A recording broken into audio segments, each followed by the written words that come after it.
La fin du dollar, rien que ça, c'est le titre du dernier ouvrage de Mireille Zaki qui vient de sortir aux éditions Favre.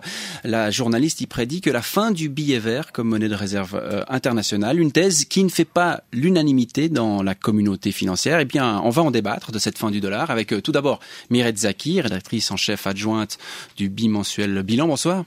Bonsoir. Et puis avec Michel Juvet, membre de la direction de la banque Bordier. Bonsoir, vous aussi. Bonsoir. Vous êtes tous les deux en direct de nos studios de Genève.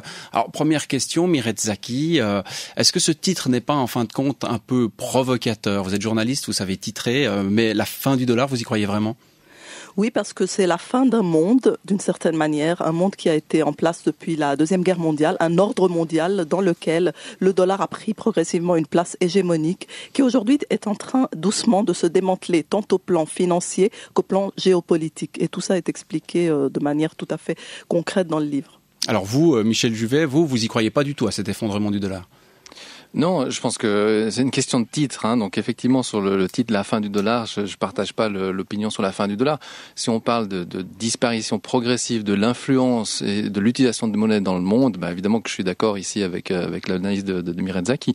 Mais j'ai répondu d'une manière un peu brutale à un autre interview en disant que c'était farfelu. Dans l'hebdo, oui. Ouais, c'était plutôt par rapport au titre. Donc il est clair que prévoir la fin du dollar pour le 15 janvier 2013, oui, évidemment que ça c'est farfelu. Alors évidemment, la fin du dollar, c'est comme monnaie de réserve internationale. Au moment où on discute, nous, maintenant, dans ce studio, en fait, les pays émergents, des BRIC, le Brésil, Inde, Chine, Russie, se sont réunis pour parler effectivement de créer un nouveau système monétaire international, Michel. Donc, moi, c'est à ça que je pense. À mon avis, le processus va s'accélérer parce que ces puissances émergentes sont vraiment pressées de trouver un système monétaire de substitution au système où on a l'étalon dollar, parce qu'ils voient le dollar, en fait, chuter assez rapidement et comme monnaie de réserve, eh bien, il ne peut plus remplir ce rôle à cause de sa dévaluation rapide. Mais Mireille Zaki, en fin de compte, cette thèse, de nombreux financiers analystes le prédisent déjà depuis des décennies, le scénario de sortie de la chute du billet vert qui s'écroule avec la dette américaine. En fin de compte, vous avez une chance sur deux d'avoir raison. Non, alors j'ai pas fait un coup de poker, si vous voulez. C'est que depuis 10 ans, les problèmes qu'on a décrits à partir des années 70, il est vrai, qu'on prédit la mort du dollar.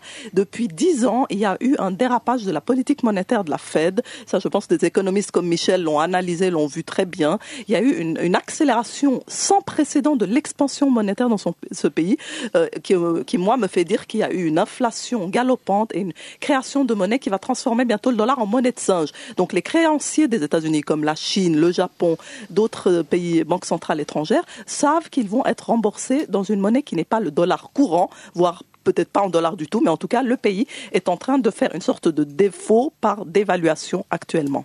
Une sorte d'illusion que créerait le billet vert. Michel Juvet, est-ce que vous faites partie de ces gens qui nient, enfin, une espèce de déni collectif face au dollar?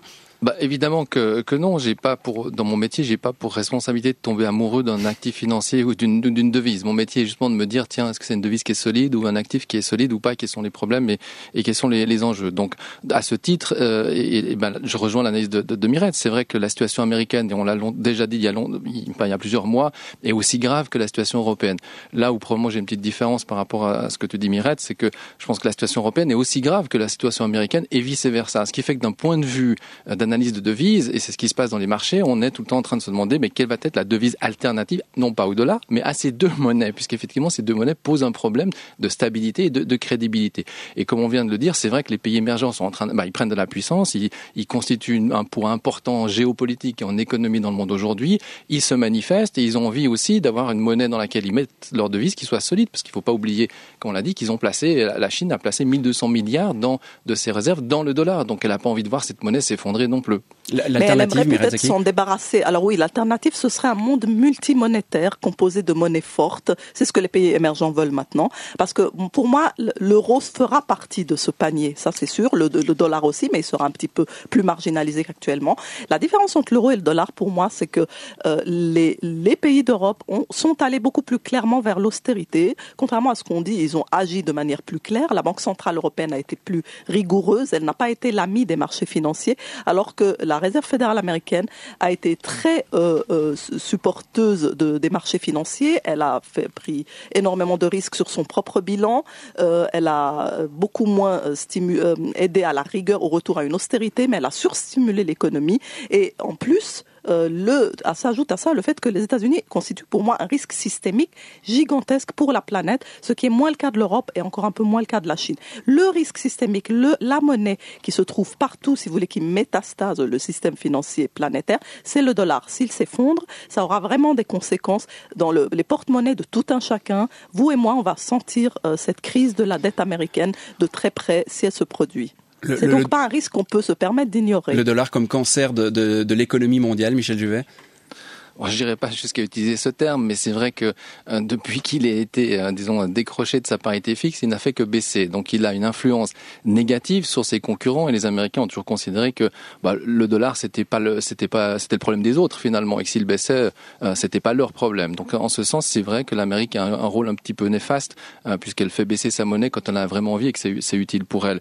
Ceci dit, mais je reviens sur ce que je disais tout à l'heure, le problème de l'euro est aussi important. Si demain effectivement l'Europe n'arrive pas à concrétiser ce que tout le monde attend et qu'on aboutit à la création de 2 euros, par exemple en Europe, puisqu'on en parle, c'est de dire ces pays qui ont de la peine aujourd'hui, ils pourraient tout d'un coup créer une nouvelle monnaie. Si tout d'un coup l'Europe n'arrive pas à se reconstruire et que l'euro chute, on aura les mêmes problèmes en termes de risque systémique. Le poids européen est évident et une crise bancaire en Europe aura des répercussions partout dans le monde. Donc ces deux monnaies sont importantes et pour l'investisseur, c'est tout le choix est là, et de se dire mais enfin tout est un problème de confiance dans une monnaie et il n'y a pas que les éléments fondamentaux. Et par exemple sur le dollar, je pense que dans la théorie, enfin dans les idées de ceux qui défendent à tout prix le dollar, vient cet argument qui est de dire mais de toute façon l'Amérique s'en sortira, réussira toujours à s'en sortir. C'est exactement ce que j'écris dans le livre. Et c'est ce qui fait partie de la confiance justement. Donc oui. En Europe, on n'a pas réussi à créer cette confiance. Alors peut-être qu'on devrait la créer, mais pour le moment, on peut pas dire que l'Europe a réussi à engendrer cette confiance historique que dont le Pékin moyen peut avoir pour le dollar et l'Amérique. Mireille Zaki, oui. Oui, parce que l'Europe a en plus subi des attaques spéculatives de la part de fonds spéculatifs qui ont vraiment fait monter les taux d'intérêt. Elle a déjà été sanctionnée sur la qualité de son crédit. On a déjà dit que l'euro était instable, on a déjà critiqué l'euro dans la presse, mais là où on est vraiment complaisant, je trouve, où on sous-estime le risque, c'est les États-Unis parce qu'ils sont dans l'angle mort. Les analystes ne voient pas vraiment ce risque. Ça, c'est là où il y a danger, c'est quand on sous-estime un risque. L'Europe n'est pas sous-estimée, elle est peut-être même surestimée comme risque. Mais les États-Unis, personne ne veut voir le risque. Alors c'est là où il y a un déni qui est typique d'un sommet de bulle spéculative. C'est pour ça, moi je pense que le dollar et la dette en dollars, la crise de la dette souveraine en dollars, ce sera la crise majeure du XXIe siècle. Michel Juvet, c'est vrai que cette dette, 14 000 milliards, ça fait partie de la thèse de Mireille Zaki, c'est énorme. À un moment ou à un autre, ça va commencer à faire peur. La confiance pourrait s'ébranler. Mais bien sûr, mais la dette européenne est équivalente, donc on a les mêmes enjeux.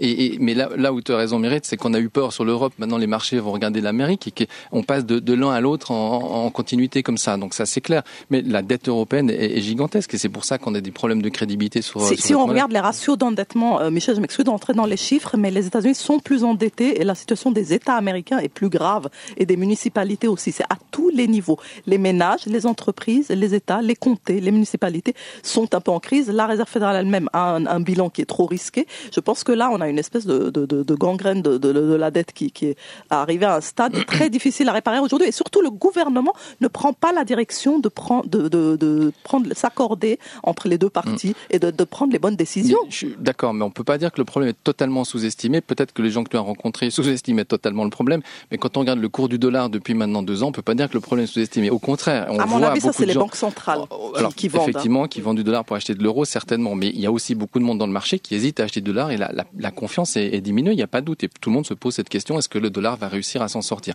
Mais c'est effectivement, on en revient à ce point-là. L'évolution d'une devise, c'est la somme de la confiance des investisseurs et des créanciers dans la capacité du gouvernement à bien gérer, en fait, l'avenir qui est lié à cette devise. Oui. Et le point majeur que tu amènes et qui est vrai, c'est que le jour où la Chine, même si les créanciers des États-Unis dit j'ai plus confiance, eh ben, elle va tomber dans ce fameux problème qui est l'incendie dans un cinéma où tout le monde sort en même temps par la porte de secours et plutôt que se sauver soi-même, on finit par mourir aussi dans les flammes. Exactement, on est arrivé au risque intolérable qu'on court maintenant et qui n'est pas un triple A. D'accord. Très bien. Merci beaucoup. En tout cas, on vous mettra pas tout à fait d'accord. Vous êtes d'accord sur beaucoup de choses en fin de compte, mais pas sur forcément la finalité. La fin du dollar aux éditions Favre. C'est votre dernier ouvrage, Mireille Zaki. Merci d'avoir été avec nous et Michel Juvet, membre de la direction de la Banque Bordier. Merci et bonne soirée à vous deux. Merci. Bonne soirée.